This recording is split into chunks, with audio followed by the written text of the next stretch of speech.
इस वीडियो में मैं बात करूंगा ब्लड क्लॉट्स, हार्ट अटैक और स्ट्रोक के बारे में। आई एम श्योर कि आप भी फालिज और हार्ट अटैक जैसी बीमारियों को अवॉइड करना चाहते हैं। अब एक सवाल है मेरा, आपको क्या लगता है कि हार्ट अटैक्स की सबसे बड़ी वजह क्या है? स्ट्रोक या फालिज का अटैक क्यों होता है? क्या कोई खाने की ऐसी चीज़ है जिसे हमें अवॉइड करना चाहिए? क्लॉट या जो खून जमता है, इसकी क्या वजह? तो मुझे कमेंट में ज़रूर बताइए कि आप इस बारे में क्या जानते हैं। जब तक आप कमेंट लिख रहे हैं तब तक मैं इस प्रेजेंटेशन को आगे बढ़ाता हूँ। बॉडी में हर वक्त क्लॉट्स बन भी रहे होते हैं और डिसॉल्व भी हो रहे होते हैं, खुद से ख़त्म हो रहे होते हैं। ये अमल कॉन्स्टेंटली सारा दिन चलता रहता है। क्लॉट या जमे हुए खून के टुकड़े को थ्रोम्बस कहते हैं। एक क्लॉट में 65% फाइब्रिन होती है, ये एक प्रोटीन है। 20% प्लेटलेट्स होते हैं, 10% रेड ब्लड सेल्स होते हैं, 1% वाइट ब्लड सेल्स होते हैं और क्लॉट का सिर्फ 4% हिस्सा कोलेस्ट्रॉल होता है। तो अगर आपने कमेंट में जवाब में कोलेस्ट्रॉल लिखा था कि शायद कोलेस्ट्रॉल वजह बनता है क्लॉट फॉर्मेशन की, तो खैर मैं थोड़ी देर में कमेंट्स पढ़ लूंगा। लेकिन जो पते की बात है वो ये कि क्लॉट का एक बहुत ही छोटा सा हिस्सा कोलेस्ट्रॉल से मिलकर बनता है। तो कोलेस्ट्रॉल खाने से,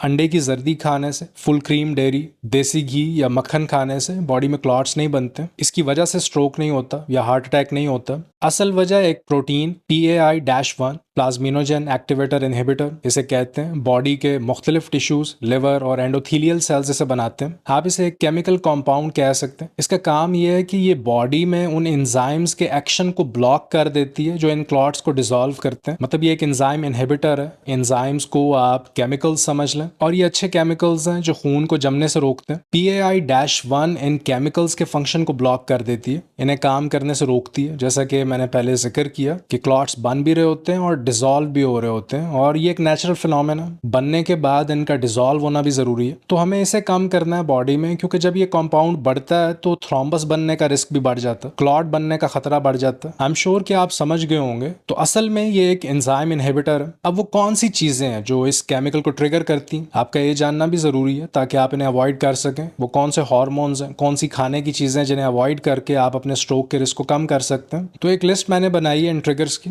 नंबर 1, ग्लूकोज मतलब शुगर। ये तो आप जानते हैं कि एक हेल्दी हार्ट का प्राइमरी फ्यूल सोर्स ग्लूकोज और फैटी एसिड्स होते हैं। कुछ मिकदार में लैक्टेट, अमीनो एसिड्स और कीटोन्स चाहिए होते हैं, लेकिन एक हेल्दी हार्ट जो है ये ग्लूकोज और फैटी एसिड्स पे प्राइमरीली चलता है। लेकिन जब हार्ट डैमेज हो जाता है, स्पेशली डायबिटीज की वजह से या प्री डायबिटीज में, तो ग्लूकोज और फैटी एसिड मेटाबॉलिज्म इम्पेयर्ड हो जाता है। हार्ट इस फ्यूल को एब्जॉर्ब नहीं कर पाता, जिसकी वजह से मसल्स मजीद डैमेज होने लगते हैं क्योंकि खुराक नहीं पहुंच पा रही। और इसी फेज के दौरान ज्यादातर हार्ट अटैक्स होते हैं। हाइपरट्रॉफी होती है, हार्ट सेल्स का साइज बढ़ जाता है, हार्ट एरिथमियाज, मरमर और दूसरे मसाइल। Number 2, insulin. इस पे पहले पिछली वीडियोस में बहुत बार बात हुई है। तीसरे नंबर पे है कॉर्टिसोल या स्ट्रेस हार्मोन का बढ़ा हुआ लेवल। ये भी क्लॉट फॉर्मेशन के रिस्क को बढ़ा देता है। और फिर है बढ़ा हुआ एस्ट्रोजन। फीमेल्स में खासतौर पे जो HRT पे हैं या प्रेगनेंसी के दौरान या किसी और वजह से हार्मोनल रिप्लेसमेंट थेरेपी पे या फिर मेनोपॉज में हार्मोनल इम्बैलेंसेस के लिए, तो बढ़ा हुआ एस्ट्रोजन लेवल इस प्रोटीन के बढ़ने की वजह बनता है। अब 2 क्लासिक सिम्टम्स आप नोट करेंगे अगर हार्ट मसल्स कमजोर हैं, हार्ट वीक है। नंबर 1 है फटीग